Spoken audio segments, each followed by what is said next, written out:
Good morning class 6।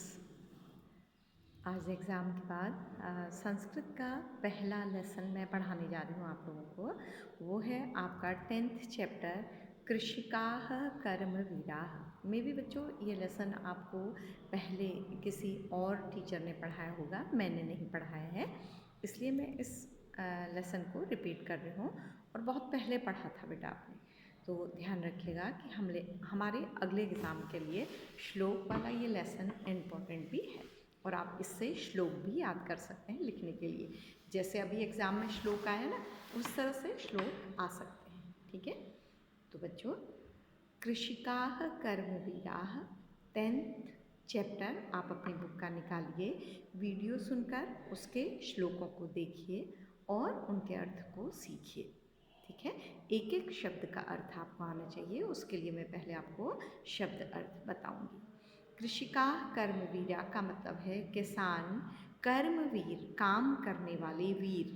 ठीक है, युद्धवीर युद्ध करने वाला वीर और कर्मवीरा काम करने वाला वीर।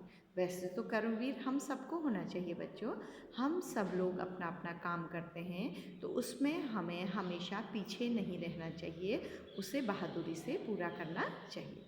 तो किसान कर्मवीर होते हैं या किसान कर्मवीर या कर्मवीर किसान इस पाठ का शीर्षक है हिंदी अर्थ में। तो सबसे पहले मैं आपको शब्दों के उच्चारण बता के उनके अर्थ बता रही हूँ, जो आपकी बुक में ही हैं। शब्दार्था आपके 59 पेज पर शब्दार्था लिखे हैं। आपको इंग्लिश वर्ड्स की संस्कृत में कोई ज़रूरत नहीं होती है। तपतु जलाए या तपाए या गर्मी दे। विपुलम बहुत अधिक मात्रा में। ठीक है, कर्मठौ कर्मठौ शब्द है बालकों की जगह पर दो लोगों के लिए आता है, निरंतर क्रियाशील। अगर कर्मठः होता तो वो एक के लिए आता, कर्मठौ है तो वो दो लोगों के लिए आता है, कर्मठा होगा तो वो अनेक लोगों के लिए आता है। सस्वेदम पसीने के युक्त, पसीने के साथ। स मीन्स होता है विथ, स्वेद मीन्स पसीना। ठीक है, पदत्राणे पैरों को बचाने वाले यानी कि जूते। वसनानी कपड़े, वसन नम होता तो एक वस्त्र होता। ठीक है, वसनी होता तो दो वस्त्र होते, वसनानी यानी कि अनेक वस्त्र। जीर्णम पुराने, वारयितुम रोकने में। ठीक है, दूर करने में। क्षमम समर्थ। सस्य पूर्णानि, सस्य होता है अन्न, पूर्णानि होता है पूर्ण, उससे भरा।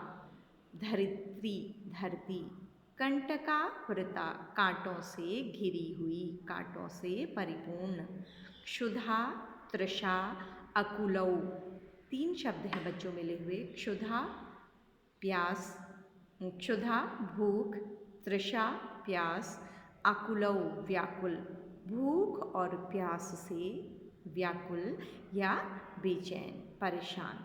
ठीक है, ये सारे शब्द इसी पाठ से लिए गए हैं, जिनके अर्थ आपको याद भी करने होंगे, आपकी परीक्षा में भी शब्द अर्थ आते हैं। तो बच्चों हम पढ़ रहे हैं, एक एक करके श्लोक पढ़ते हैं। पहला श्लोक लिखिएगा। आपको श्लोक का उच्चारण भी सीखना है, क्योंकि ASL आपका एक टेस्ट और होगा, उसके लिए आपको श्लोक अच्छी तरह से याद करने होंगे। पिछली बार बच्चों क्लास में केवल 2 या 3 बच्चों ने अच्छी तरह से श्लोक सुनाए हैं और बच्चों ने किसी ने भी अच्छी तरह से श्लोक नहीं सुनाए, तो इस बार अभी से याद कर लीजिए। तो सूर्यः तपतु, सूर्य तपाए या सूर्य तेज धूप दे। मेघाः बादल, वा या वर्षन्तु बरसें। विपुलम जलम या बादल बहुत सारा जल बरसाएं। क्या कहा गया है कि चाहे सूर्य की तेज गर्मी हो या बादलों से तेज वर्षा हो। कृषिका कृषि को, किसान कृषि कार्य में नित्यम रोज शीतकाले अपि कर्मठौ, जाड़े के मौसम में भी काम करते हैं। कर्मठौ आता है दोनों के लिए, किसान और उसकी पत्नी का वर्णन है इसमें, तो उन दोनों के लिए आया है। ठीक है, तो क्या अर्थ है इसका, पूरा अनुवाद क्या है कि चाहे सूर्य की गर्मी हो या बादल तेज बरसात करें, तेज पानी बरसाएं, किसान कृषि कार्य में नित्य ठंडे में भी कर्म करते हैं या कर्मशील रहते हैं या काम करते हैं। अगला है बच्चों, ग्रीष्मे शरीरम सस्वेदम शीते कंपमयम सदा हलेन च कुदालेन तौ तु क्षेत्राणि कर्षतः। ग्रीष्मे गर्मी में, शरीरम शरीर, सस्वेदम पसीने से युक्त, शीते जाड़े में, कंपमयम सदा कांपता रहता है सदा हमेशा। एक एक शब्द का अर्थ आएगा तो अनुवाद स्वयं ही आपको आ जाएगा। हलेन हल से, च कुदालेन और कुदाल से, तौ वे दोनों, तू तो, क्षेत्राणि खेतों को, कर्षतः जोतते रहते हैं या खोदते रहते हैं, खुदाई करते रहते हैं।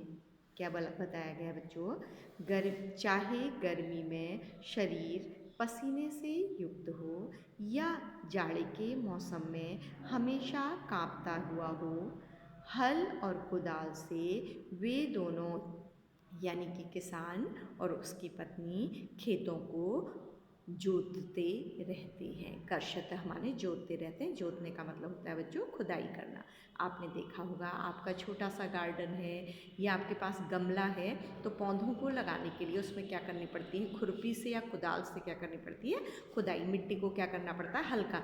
अगर मिट्टी दबी हुई होगी तो उसमें पौधे नहीं उग सकते। ठीक है, तो वही काम किसान करते हैं, चाहे गर्मी हो या शीत ऋतु हो, जाड़े की विंटर हो बच्चों। ठीक है, थर्ड देखिए, पादयोह न, पादयोह दोनों पैरों में, न नहीं है, पद त्राणे पैरों को बचाने वाले यानी कि जूते, शरीरे शरीर में, वसनानि नो वस्त्र भी नहीं है, निर्धनम जीवनम धन से रहित जीवन में, कष्टम दुख, सुखम दूरे ही तिष्ठति और सुख उनसे दूरे दूर ही तिष्ठति रहता है।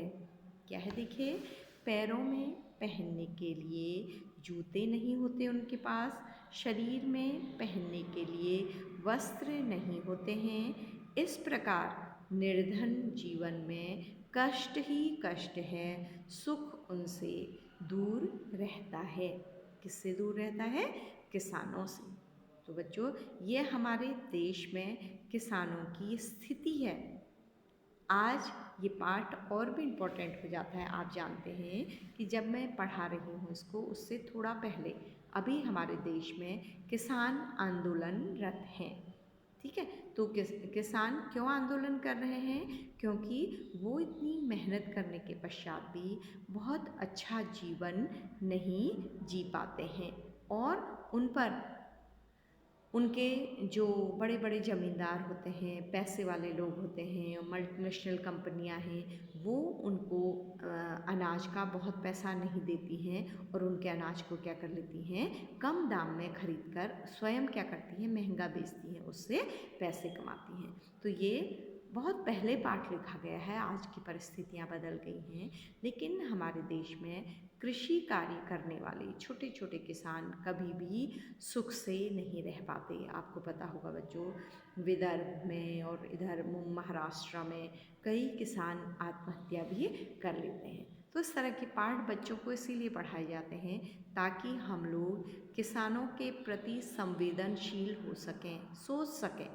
जब हम बड़े होकर कुछ बने तो उनके जीवन के लिए भी कुछ अच्छी चीज़ें सोच सकें कि किसानों का विकास किस तरह से हो सकता है।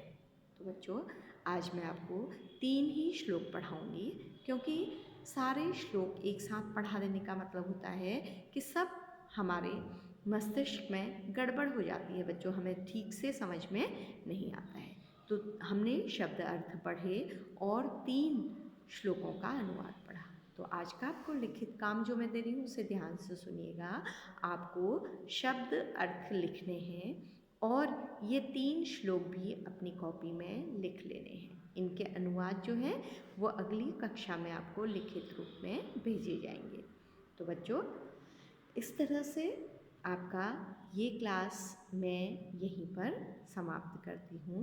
उम्मीद है बच्चों को अच्छी तरह से समझ में आ गया होगा। सबसे पहले बच्चों आप उच्चारण सीखेंगे, ज़ोर ज़ोर से इसको घर में पढ़ेंगे पेरेंट्स के सामने। फिर इनका अनुवाद सीखेंगे, एक एक शब्द का अर्थ जानेंगे और फिर ये शब्द अर्थ आप अपनी कॉपी में लिखेंगे और 3 श्लोक आप अपनी कॉपी में कॉपी कर लेंगे। उसमें अनुवाद की जगह को छोड़ दीजिएगा। जैसे आप एक श्लोक कॉपी करेंगे तो आप 5 लाइन्स अनुवाद के लिए बीच में छोड़ दीजिएगा।